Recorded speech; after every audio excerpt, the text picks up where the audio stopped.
Alhamdulillahi Rabbil Alamin. Wassalatu wassalamu ala ashrafil anbiya'i wal mursalin Nabiina Muhammadin wa ala alihi wa sahbihi wa man sara ala darbihi wa nahjihi wastanna bisunnatihi ila yaumiddin.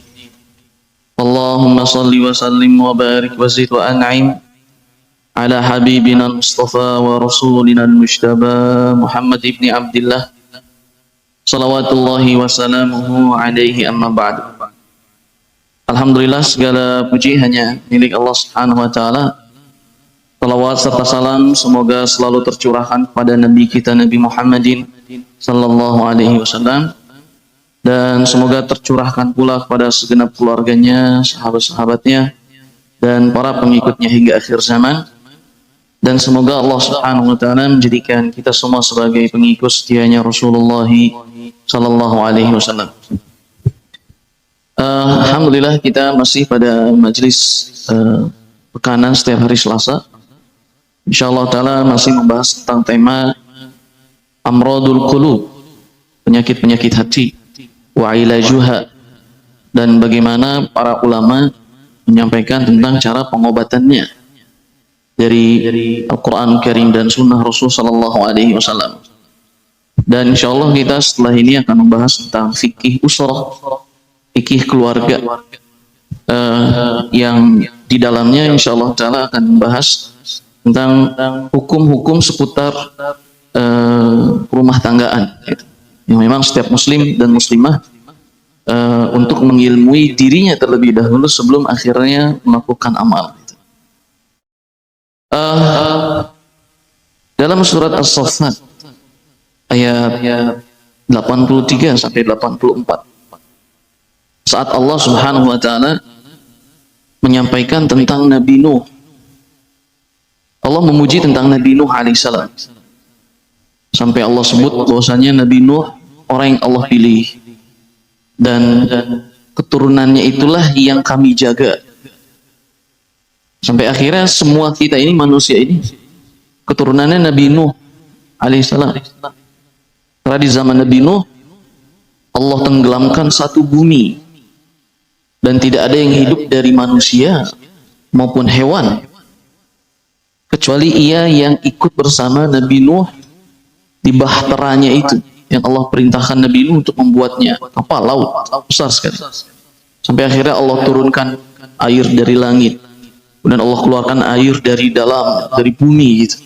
Sampai itu adalah satu-satunya peristiwa di mana bumi itu tenggelam. Disebabkan karena kaum Nabi Nuh yang kebanyakan di antara mereka itu melakukan kesyirikan pada Allah Subhanahu wa taala, dan didakwahi oleh Nuh alaihissalam 950 tahun lamanya. 950 tahun lamanya Nabi Nuh mendakwahi mereka. Itu. Tapi tidak ada yang beriman pada Nabi Nuh kecuali segelintiran orang saja gitu. Nah, saat Allah puji tentang Nabi Nuh, kemudian Allah berfirman di ayat 83-nya ini, surat As-Saffat, wa inna min syi'atihi la Ibrahim, dan yang termasuk golongan Nabi Nuh ini yang soleh, yang Allah pilih, yang Allah beriman, yaitu adalah Ibrahim. Dan yang termasuk pengikutnya, golongannya adalah Ibrahim, kata Allah Subhanahu wa taala. Jadi setelah Allah puji Nabi Nuh, Allah ingin puji Nabi Ibrahim alaihissalam, dan Allah golongkan bahkan Nabi Ibrahim ini sebagai pengikutnya Nabi Nuh alaihissalam, yang hanya mereka saja saat itu yang beriman pada Allah Subhanahu wa taala. Sampai disebutkan hanya belasan orang yang ikut dengan Nabi Nuh alaihissalam di perahu besarnya Nabi Nuh yang Nabi Nuh buat atas izin Allah Subhanahu wa taala. Hanya belasan orang. Itu hasil dari dakwahnya yang 950 tahun lamanya. Hanya belasan orang, kebayang. Ternyata salah satu sebabnya adalah pengkhianatan istrinya Nabi Nuh. Dan para ulama mengatakan pengkhianatan istri Nabi Nuh bukan tentang perselingkuhan. Tapi semua yang beriman pada Nabi Nuh, istri Nabi Nuh itu akan beritahu kepada kaumnya bahwa si fulan telah masuk Islam, si fulan telah masuk Islam setelah beriman dan seterusnya, sampai akhirnya kaumnya mencegahnya, menyiksanya dan seterusnya. Dan setiap kali wahyu turun kepada Nabi Nuh, istrinya menyampaikan lagi kepada kaumnya, sehingga kaumnya sudah lebih tahu apa yang akan Nuh sampaikan saat itu, sehingga mereka mencemooh, mengejeknya dan seterusnya. Gitu. Nah, jadi artinya bahwa pasangan itu menjadi salah satu sebab terpenting keberhasilan gitu. Tentang dakwah, tentang apapun. Nah, Allah sebut di ayat 83 ini, Bu, bahwasanya Ibrahim itu termasuk golongan Nabi Nuh. Yang ingin kita sampaikan adalah, lihat, saat Allah jadikan Nabi Ibrahim menjadi golongan Nabi Nuh, kemudian Allah pilih menjadi Nabi dan Rasul, kemudian Allah pilih juga beliau menjadi ulul azmi yang terbaik dari para Nabi dan Rasul, kemudian Allah pilih juga menjadi orang beriman, menjadi pilihan Allah. Kapan gitu? Ayat setelahnya mengatakan, "Idz jaa'a rabbahu biqalbin salim." Itu saat Nabi Ibrahim datang kepada Rabbnya dengan hati yang selamat. Jadi ternyata Nabi Ibrahim alaihissalam Allah pilih menjadi Nabi dan Rasul. Allah pilih menjadi golongannya Nabi Nuh alaihissalam. Allah pilih menjadi kekasihnya bahkan. Kata Rasulullah SAW, Nabi Ibrahim itu Khalilullah, kekasih yang Allah pilih itu. Allah memilih kekasihnya itu Nabi Ibrahim alaihissalam, Khalilullah itu Nabi Ibrahim. Ternyata rahasianya saat Nabi Ibrahim alaihissalam datang kepada Allah dengan hati yang selamat. Maksudnya datang kepada Allah itu dia menyerahkan dirinya kepada Allah Subhanahu wa taala, memiliki hati yang bersih, hati yang selamat pada Allah Subhanahu wa taala dan kepada hamba-hamba Allah Subhanahu wa taala lainnya. Sehingga temanya adalah saat kita ingin menjadi orang yang digolongkan kepada golongan selamat bersama Nabi Nuh alaihissalam, Nabi Ibrahim alaihissalam, Nabi Muhammad sallallahu alaihi wasallam dan seterusnya, maka milikilah hati yang selamat itu. Allah akan memilih siapapun yang akan Allah berikan kebaikan, syaratnya hati yang selamat gitu. Selamat dari penyakit-penyakit hati yang sedang kita kaji ini gitu setiap hari dari Selasa di majelis ini insyaallah taala. Jadi artinya ini keutamaan mereka-mereka yang memiliki hati yang selamat. Penyakit hati yang pertama, Bu, sedikit murajaah itu tentang berbuat syirik pada Allah Subhanahu wa taala. Penyakit hati yang kedua, ria. Melakukan amal soleh itu lagi-lagi untuk dilihat oleh orang lain gitu. Dilihat oleh orang lain. Kemudian setelahnya penyakit hati yang ketiga adalah takabur, kan? Sombong. Itu? Begitu tuh bukan catatannya? Beda catatannya, bukunya beda. Kemudian setelahnya ada sombong, tidak mau bersimpuh kepada Allah Subhanahu wa taala. Gitu. Padahal kemarin kita sampaikan bahwa saat orang-orang beriman, Rasulullah SAW dan orang beriman di perang Badar mulai bersimpuh kepada Allah Subhanahu wa taala, ternyata itu menjadi sebab kemenangannya kaum muslimin gitu.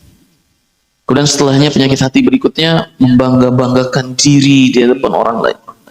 Memamerkan harta kekayaan pada orang. Memamerkan apa yang ia miliki dari ilmu, jabatan, harta dan seterusnya. Itu menjadi penyakit hati. Kemudian berkhianat itu juga menjadi penyakit hati. Dan kemarin terakhir bahas tentang hasad, dengki, iri pada orang lain. Nah, adapun penyakit hati yang ketujuh yang menjadi pembahasan kita pada kesempatan kali ini adalah su'udzan, berburuk sangka. Itu menjadi penyakit hati yang ketujuh, yaitu berburuk sangka. Su'udzan itu ada dua, berburuk sangka kepada Allah Subhanahu wa taala dan berburuk sangka kepada orang-orang. Dan ternyata su'udzan itu adalah dosa besar. Su'udzan itu adalah dosa besar.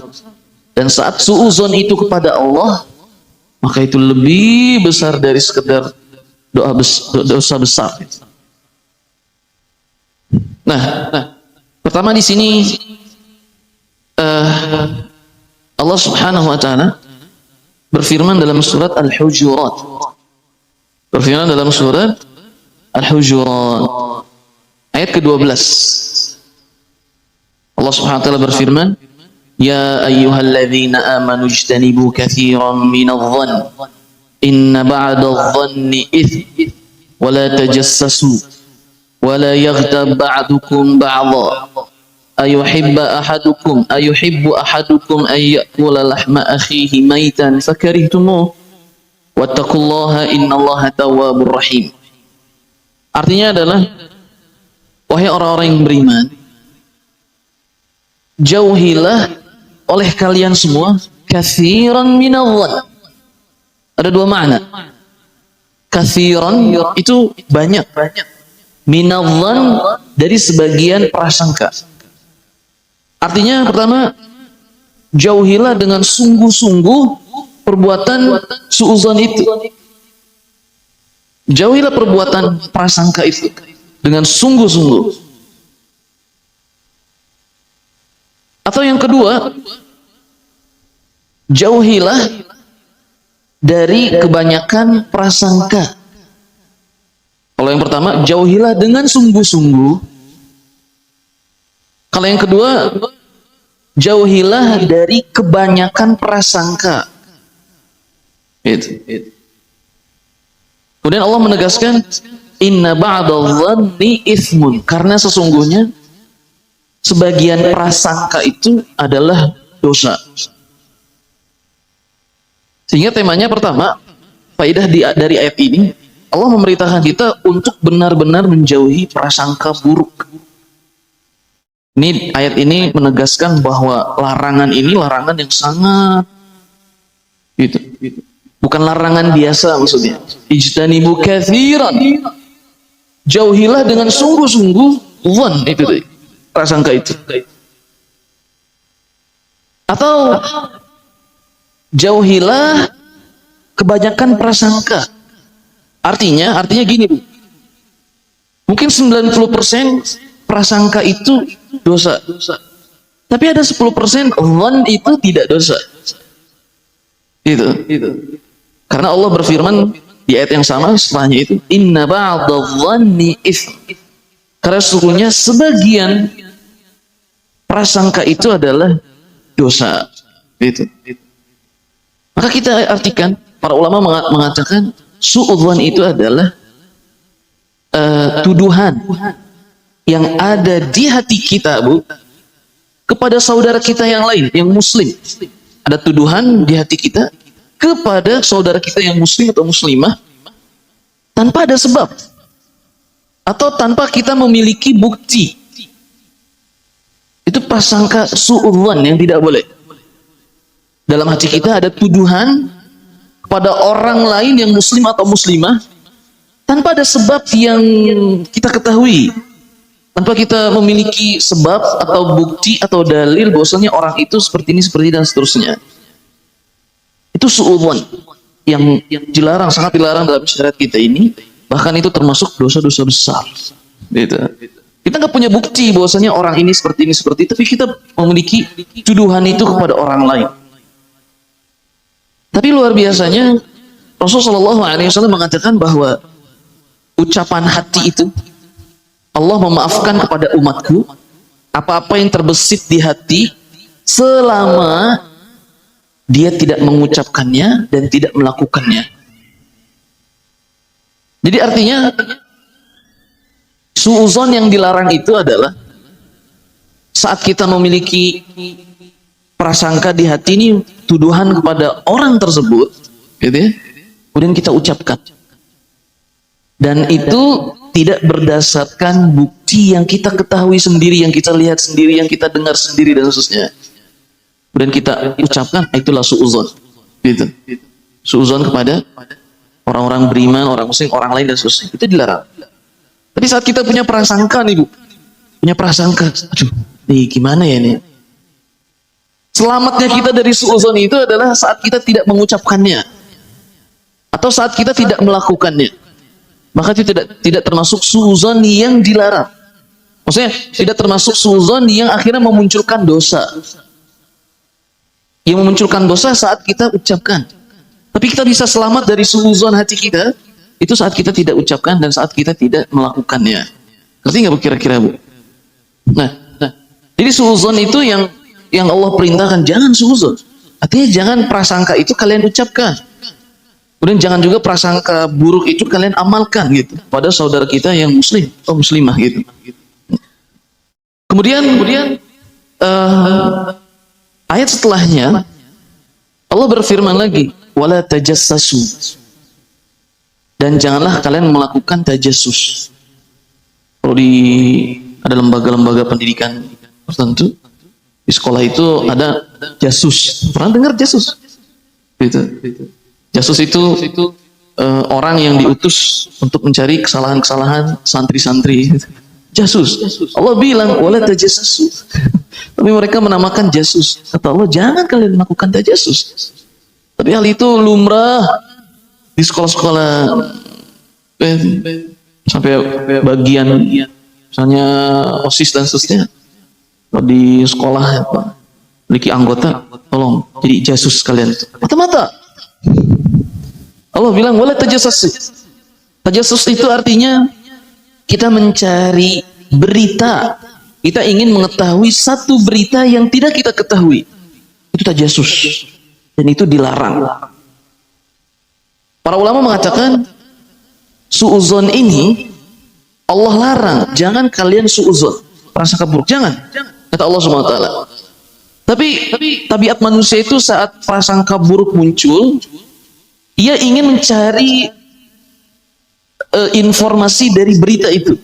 Kemudian Allah larang lagi setelahnya. Wala tajassasu. Jangan punya prasangka buruk. Jangan juga tajassus saat punya prasangka. Gitu ya. Jangan juga akhirnya membuat diri kita ini mencari-cari berita itu. Kan berita itu nggak nyampe ke kita nih bu. Tapi kita teh kepo dah kita sama orangnya. Akhirnya kita tanya ke fulan, itu gimana sih? Itu gimana sih? Itu gimana sih? Itu gimana sih? Itu pun jangan, kata Allah Subhanahu wa taala. Saat mencari berita itu tidak boleh sama Allah Subhanahu wa taala. Allah melarang lagi, jangan juga kalian menggibah.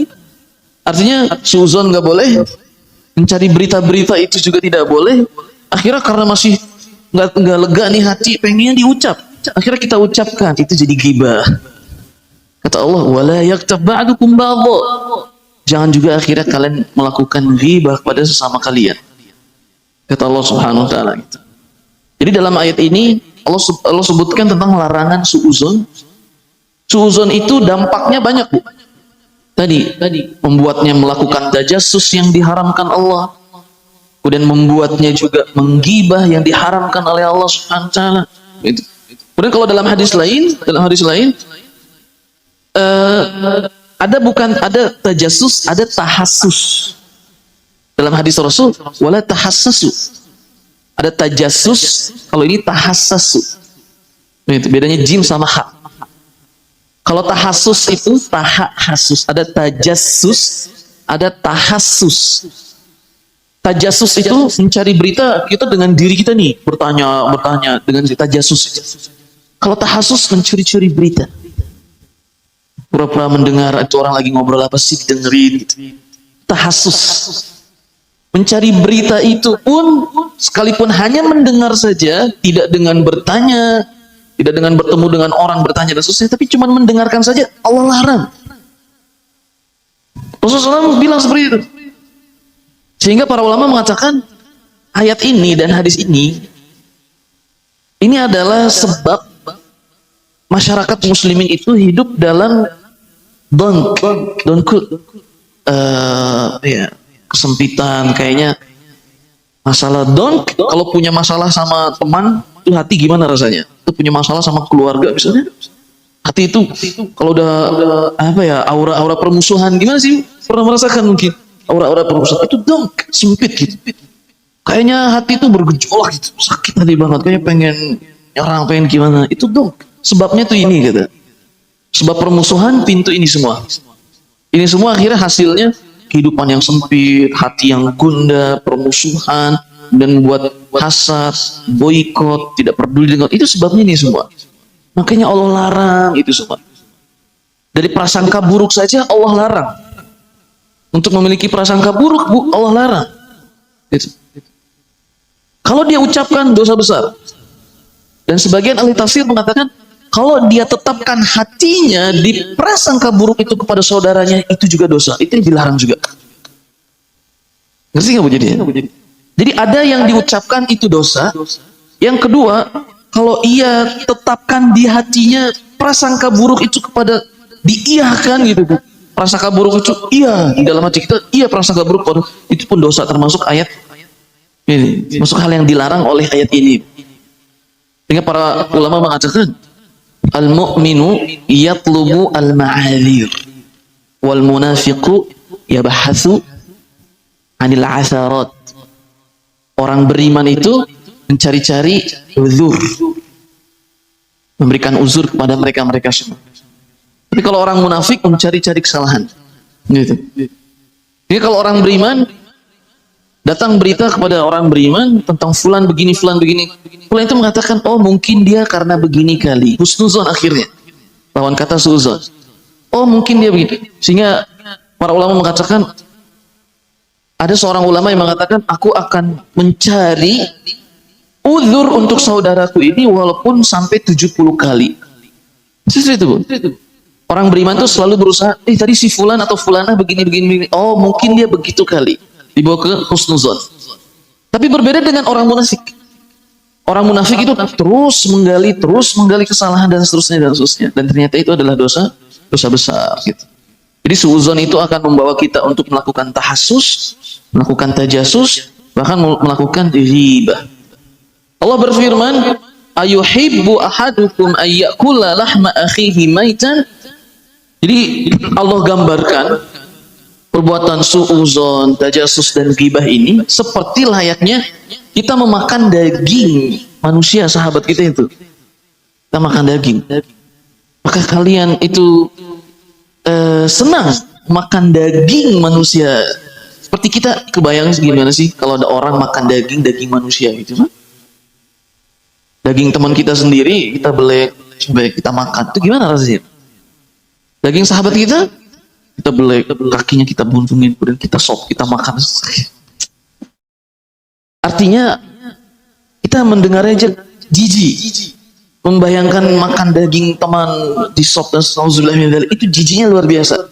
Lantas kenapa kita tidak jijik juga kepada hal ghibah, kepada hal suuzon, kepada tajassus? Kenapa nggak sejijik itu gitu? Nah, wattaqullah, dan Allah berfirman, dan bertakwalah kepada Allah, takutlah kepada Allah, innallaha tawwabur rahim. Sungguhnya Allah Subhanahu wa taala Maha penerima taubat dan Maha sayang kepada hamba-hambanya. Artinya apa? Sekalipun ini dosa besar, Bu, kemudian kita ingin bertaubat kepada Allah Subhanahu wa taala, Allah pasti akan menerima taubat itu. Lihat di sini, Bu. Lihat bagaimana potret orang-orang yang melakukan suuzon kepada Rasul sallallahu alaihi wasallam. Di salah satu peperangan, Bu, Rasul Allah berikan ghanimah kepadanya. Kemudian Rasul mulai membagi harta ghanimah, harta rampasan perang. Saat Rasul bagi kepada fulan, bagi pada fulan dan seterusnya, ada seorang muslim yang ikut di barisan kaum muslimin saat itu.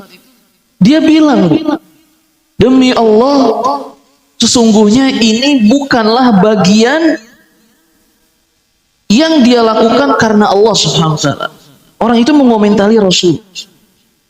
Jadi beliau ingin menuduh Rasul bahwasanya Rasul mah membagi seperti ini bukan karena Allah, karena memang mereka saudaranya dan suuzon, sangat buruk. Saat kalimat itu sampai kepada Rasul, kita ingin belajar juga bagaimana Rasul menghadapi ucapan-ucapan tuduhan seperti itu, prasangka buruk yang ditujukan kepada Rasul. Bagaimana Rasul menghadapinya? Lihat saat ada orang datang ke Rasul, ya Rasulullah, fulan telah mengatakan kepadamu bahwasanya engkau membagi harta-harta ghanimah ini bukan karena Allah, bukan dengan pembagian yang engkau inginkan wajah Allah Subhanahu wa taala, melainkan Anda ingin mendapatkan hati mereka Rasul. Prasangka buruk. Apa respon Rasul sallallahu alaihi wasallam? Rawi mengatakan wajah Rasul merah, marah Rasul. Tapi kalimat Rasul apa, Bu? Rasul sallallahu alaihi wasallam bersabda, laqad udhiya Musa bi akbar min dzalika fasabar. Sungguhnya Nabi Musa itu telah diuji lebih buruk lagi dari yang ini, dari umatnya, tapi dia bisa bersabar. Kemudian akhirnya Rasul pun bersabar sallallahu alaihi wasallam. Lihat bagaimana Rasul sallallahu alaihi wasallam mengambil faidah dari kisah. Allah berkisah tentang Nabi Musa alaihissalam. Kemudian saat Rasul diuji, yang mengokohkan Rasul SAW saat Rasul ingat dengan ujian Nabi Musa yang dia dapat dari kaumnya sendiri.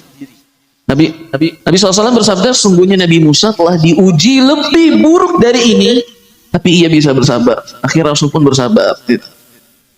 Kemudian kisah yang kedua tentang kisah Dzul Khuwaisirah. Tentang Dzul Khuwaisirah. Salah satu tafsirannya itu tangannya panjang sekali, Dzul Khuwaisirah. Atau orang yang selalu memegang pinggangnya kalau jalan. Itu udah kayak siapa tuh kalau lagi ngomel. Jalan seperti itu. Itu jalan kesombongan yang tidak disenangi dalam Islam. Jalan dengan memegang pinggul. Itu jalan yang tidak disenangi dalam Islam. Orang itu saat melihat Rasul membagi-bagi ghanimah di kisah peperangan yang lain, Dzul Khuwaisirah bilang ke Rasul, "Ya Muhammad, i'dil." Wahai Muhammad, berbuatlah adil. Kebayang Nabi SAW seperti itu kan oleh salah satu kaumnya. Dia bilang, "Ya Muhammad, i'dil." Berbuatlah adil dalam pembagian ini. Gitu. Kemudian kata Rasulullah SAW, "Ilam a'dil faman ya'dil." Kalau aku tidak berbuat adil, mencontohkan keadilan kepada kalian, lantas siapa yang mencontohkan kepada kalian tentang keadilan? Kata Rasulullah SAW. Gitu. Nah, adapun Rasulullah SAW, beliau saat mendengar Hatib bin Abi Balta'ah terjadi Fathu Makkah, insya Allah di kajian sirah Nabi SAW pekan ini insya Allah ta'ala tentang Fathu Makkah, Rasul bilang, jangan ada yang beritakan Fathu Makkah ini kepada orang Quraisy. Tidak boleh. Sampai doa Rasul, ya Allah, butakanlah dan tutuplah telinga orang-orang Quraisy, musyrikin Quraisy, dari rencana Rasul yang ingin melakukan Fathu Makkah itu. Tapi apa yang terjadi? Allah kirim malaikat Jibril untuk memberitahu Rasul sallallahu alaihi wasallam bahwa Hatib bin Abi Balta'ah, sahabatnya sendiri, sedang berusaha untuk memberitakan kepada orang-orang musyrikin Quraisy tentang niat Rasul ingin melakukan Fathu Makkah itu. Ini kan udah bukan lagi suuzon. Kalau suuzon kan tadi berprasangka buruk kepada orang lain tanpa ada bukti, tanpa ada sebab yang kita lihat secara langsung atau yang kita dengar secara langsung, bahwasanya dia benar melakukan hal tersebut. Itu kan suuzon. Tapi Rasulullah SAW sudah diberitahu sama malaikat Jibril, Hatib bin Abi Balta'ah melakukan ini dan seterusnya. Tapi tetap Rasul minta kepada Ali bin Abi Thalib untuk memanggil Hatib bin Abi Balta'ah. Rasul tetap bertanya, "Ma hamalaka ala hadza?" Wahai Hatib, apa yang membuatmu melakukan ini? Itu tentang bersihnya hati Rasul sallallahu alaihi wasallam yang selalu berusaha mencari uzur kepada sahabatnya yang beriman. Kan itu. Akhirnya Rasul mencontohkan itu. Sekalipun Rasul itu sudah mengetahui dari malaikat Jibril berita yang thiqah, terpercaya. Tapi Rasul sallallahu alaihi wasallam, teladan orang-orang yang beriman, selalu mengajarkan kita sampai di titik itu pun kita tetap mencari uzur kepada sahabat-sahabat kita yang beriman. Apa yang membuatmu melakukan ini? Kata Rasulullah SAW. Sehingga kata Hatib, la ta'ajal alayya ya Rasulullah. Ya Rasulullah, jangan buru-buru kepadaku sampai aku menjelaskannya. Maka Rasul bilang, ya, apa yang membuatmu melakukan seperti ini? Gitu kan? Nah, kemudian begitu juga dengan kisahnya Zaid bin Arqam. Di salah satu kepulangan Rasul, Bu, dan para sahabat kaum muslimin dari perang Dzatur Riqa. Di peperangan Dzatur Riqa, kepulangannya itu ke Madinah. Saat Rasul sedang beristirahat, kan terjadi sedikit gesekan antara kaum Muhajirin dan kaum Ansor. Saat itu ada gesekan yang terjadi. Jadi ternyata kadang orang beriman pun memiliki gesekan itu. Tapi ukhuwah itu adalah bagaimana cara penyelesaiannya. Itu ukhuwah di situ. Ukhuwah itu bukan berarti tidak ada gesekan.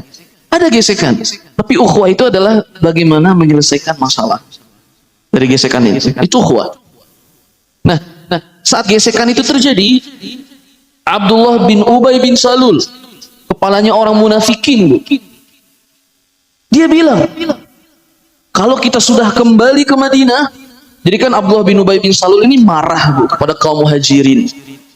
Karena ia dengar berita bahwa gesekan itu dimulai oleh orang-orang muhajirin kepada kaum Ansor. Dan kaum Ansor itu kan mantan kaumnya Abdullah bin Ubay bin Salul. Sebelum Rasul hijrah ke Madinah, Bu, yang mau dipilih sama kaum Ansor itu Aus dan Khazraj sebagai pemimpin mereka siapa? Abdullah bin Ubay bin Salul, kan begitu, Bu. Tapi saat Rasul hijrah, mereka tiba-tiba memilih Rasul Shallallahu Alaihi Wasallam, sehingga Abdullah bin Ubay bin Salul hasad dengki kepada Rasulullah. Mestinya beliau menjadi pemimpin di kota Yathrib saat itu, tapi ternyata kaum Ansor, Aus dan Khazraj malah memilih Rasul Shallallahu Alaihi Wasallam. Singkat cerita, Abdullah bin Ubay bin Salul marah saat itu. Kemudian beliau mengucapkan kalimat, la irraja'na ilal madinati, kalau kita sudah pulang nih ke Madinah, orang yang mulia, yaitu kita, kata Abdullah bin Ubay bin Salul, akan mengusir orang-orang yang lemah. Siapa yang dimaksudnya? Rasulullah SAW dan kaum muhajirin. Saking kesalnya Abdullah bin Ubay bin Salul, gitu. Katanya, ternyata berita itu kan orang-orang munafik sendiri yang membuatnya. Akhirnya kalimat itu, Bu, Abdullah bin Ubay bin Salul menyebutkan bahwasanya Rasul dan sahabatnya ini adalah kaum yang lemah dan hina. Zaid bin Arqam saat itu masih kecil, Bu, mendengar ucapan itu, datang ke Rasul langsung, ya Rasulullah, aku telah mendengar Abdullah bin Ubay bin Salul mengucapkan kalimat ini. Lihat bagaimana Rasul SAW mendengar berita dari orang beriman. Zaid bin Arqam, kita kenal siapa itu, Al-Arqam bin Abil Arqam, gitu. Nah, ini putranya Zaid bin Arqam. Datang ke Rasul SAW. Tapi lihat, Rasul tidak lantas membenarkan ucapan Zaid bin Arqam yang sudah jelas-jelas beriman saat itu. Kemudian sedang mengadukan orang munafik yang selama ini mengganggu Rasul SAW. Tapi Rasul tidak mudah terhasut. Padahal yang sedang diadukan kepada Rasul adalah Abdullah bin Ubay bin Salul, orang yang selalu mencelakai Rasul SAW, menuduhnya dan seterusnya. Tapi apa yang dilakukan oleh Rasul, Bu? Rasul bilang, panggilkan kepadaku Abdullah bin Ubay bin Salul. Akhirnya dipanggilkan. Ada Zaid bin Arqam, ada Abdullah bin Ubay bin Salul, dan di sini adalah Rasul Shallallahu Alaihi Wasallam. Masih aman, Bu? Ngantuk ini kayaknya hari ini beda sendiri. Ngantuk lagi pada puasa kali ini, puasa qadha Ramadan. Gitu. Udah ngantuk ini hari ini. Baik. Akhirnya Rasul bilang kepada Abdullah bin Ubay bin Salul, wahai Abdullah, apakah engkau mengucapkan kalimat yang anak ini sampaikan kepadaku? Engkau mengucapkan kalimat ini dan itu. Abdullah bin Ubay bin Salul bilang, demi Allah ya Rasulullah. Berbohong, tapi mengucap atas namakan Allah SWT. Abdullah bin Ubay bin Salul bilang, demi Allah ya Rasulullah, aku tidak mungkin mengucapkan kalimat itu bukan kalimat, mungkin anak ini salah. Dan luar biasanya Rasulullah SAW, kata Zaid bin Arqam, Rasul membenarkan ucapan Abdullah bin Ubay bin Salul dan menyalahkan ucapan, mungkin kau keliru wahai Zaid bin Arqam. Padahal kita dalam sirah kita tahu Abdullah bin Ubay bin Salul ini biasa bersumpah untuk kedustaannya, untuk menutup kedustaannya. Tapi lihat Rasulullah SAW, saat Abdullah bin Ubay bin Salul sudah bersumpah, Rasul benarkan ucapan Abdullah bin Ubay bin Salul dan Rasul salahkan ucapan Zaid bin Arqam. Kalau kita di posisi Rasul, kita tahu bahwasanya orang ini selalu memusuhi kita, selalu mencelakai kita, selalu ngomongin kita, selalu mencacat kehormatan kita dan seterusnya. Tapi di tema ini, bisakah akhirnya kita berlaku seperti itu, seperti yang Rasul lakukan pada Abdullah bin Ubay bin Salul? Gitu. Walaupun pada akhirnya, Bu, Allah turunkan ayat untuk membenarkan ucapan Zaid bin Arqam. Allah turunkan firman, Bu. Allah buka bahwasanya sumpah mereka itu bohong, semua turun ayat. Kemudian saat Rasul tahu bahwasanya yang benar saat itu adalah Zaid bin Arqam, Rasul datang kepada Zaid. Kemudian Rasul pegang kupingnya Zaid, kemudian mengatakan, betapa indahnya telingamu wahai Zaid.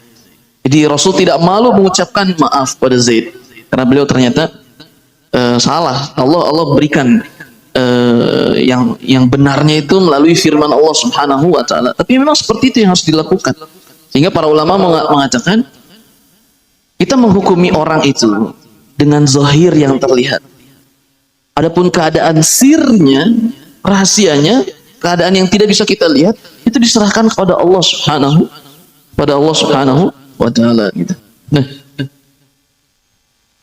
kemudian yang terakhir, pembahasan terakhir dalam ayat ini juga. Dalam ayat ini juga ada hadis Rasul sallallahu alaihi wasallam yang bersabda, hadis ini diriwayatkan oleh Imam Muslim. Rasul sallallahu alaihi wasallam bersabda, barang siapa yang berkata halakan nas bahwa ahlakuhum. Siapa saja yang berkata orang-orang celaka, orang-orang telah binasa, orang-orang telah celaka, kata Rasul, sungguhnya ialah yang paling celaka. Jadi artinya sampai saat kita ingin mengucapkan tentang keburukan orang lain, kata Rasulullah SAW, justru dia yang lebih buruk dari orang itu. Tapi akhirnya para ulama memiliki pembahasan seperti Imam Nawawi. Saat seorang mengatakan sungguh telah binasa orang-orang, itu ada dua tafsiran. Yang pertama, kalau dia ucapkan dengan niat merendahkan orang-orang itu, maka itu yang dilarang dalam hadis ini. Tapi saat orang itu mengucapkannya dalam keadaan tahazzunan, merasa sedih dengan keadaan umat hari ini yang umat hari ini seperti ini, umat hari ini seperti ini, merasa sedih, bukan meremehkan mereka, bukan merendahkan mereka, maka itu tidak apa-apa, tidak termasuk jatuh ke dalam larangan hadis tadi. Karena siapa saja yang mengucapkan bahwa keadaan orang itu adalah buruk, kata Rasul, dia lebih buruk dari ucapannya. Misalnya contoh, ada orang yang mengatakan hari ini, ada yang mengatakan tulisan-tulisan orang lain receh dan seterusnya. Ada yang mengatakan begitu. Itu kalau dia ucapkan dalam rangka meremehkan karya tulis orang lain, artinya tulisannya lebih remeh dari Rasulullah SAW. Okay.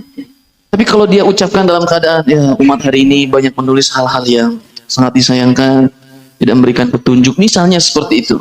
Tahazzunan, artinya tahazzunan, huzun dari kata sedih gitu, Bu. Sedih melihat umat hari ini kok seperti ini ya gitu. Ada di sana ada umat yang seperti ini gitu. Nah, itu tidak masalah. Tapi kalau dia ucapkan hari ini umat tidak ada yang menulis kecuali receh, itu yang dijual di buku-buku tulisannya receh semua itu. Ada yang mengatakan demikian.